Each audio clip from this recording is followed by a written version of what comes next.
અમદાવાદ જિલ્લામાં આવેલા બાવળાના ગાંગડ ગામે તસ્કરોનો આતંક સામે આવ્યો છે. ગાંગડ ગામે દાઈમાં ફળીમાં 2 મકાનમાં ચોરીના બનાવ બન્યા છે. 2 મકાનમાંથી ચાંદી સિક્કા 5 નંગ, ચાંદી ગ્લાસ 1, રાણી છાપ સિક્કા 5, પિત્તળના વાસણો મુદ્દામાલ ચોરો ચોરી કરી ફરાર થઈ ગયા છે. પોલીસ દ્વારા આસપાસ મકાનના સીસીટીવી ફૂટેજ તપાસ હાથ ધરી છે. ગ્રામજનોના ટોળે ટોળા એકઠા થયા છે. 2 દિવસ અગાઉ સિદ્ધપાલ સિંહની ઓરડીમાંથી 2 પાણી ઇલેક્ટ્રિક મોટર ચોરી ગયા હતા. બગોદરા પોલીસે જાણ કરતા ઘટના સ્થળે પહોંચી તપાસ હાથ ધરી છે. મૂળ ગાંગડ ગામનો રહેવાસી, પણ હું શિક્ષક તરીકે નોકરી બોટાદમાં, આમ તો સુરેન્દ્રનગર જિલ્લાના ચોરવિરાજી ગામમાં નોકરી કરું શિક્ષક તરીકે.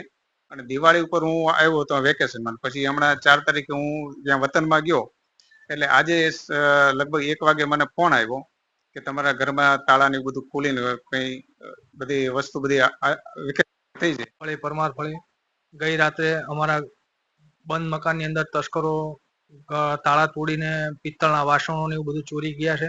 અને અમારા કુટુંબમાં જ બીજું ભાઈનું મકાનમાં પણ તાળા ને એવું તોડેલું છે અને ચાંદીના વાસણો ને એવું બધું સિક્કા ને એવું બધું ગુમ થયેલું છે. જે અત્યારે અમે બગોદરા પોલીસ સ્ટેશનમાં જાણ કરી અને બગોદરા પોલીસ સ્ટેશનથી આવીને કેસ કરીને પંચરોજ કામ કરે છે અને સીસીટીવી કેમેરા ને એવું બધું ચેક કરે છે. એ બધું ચાલુ છે પ્રોસેસ અત્યારે. ગોહિલ સોહેલ કુમાર, દિવ્યાંગ ન્યૂઝ, અમદાવાદ.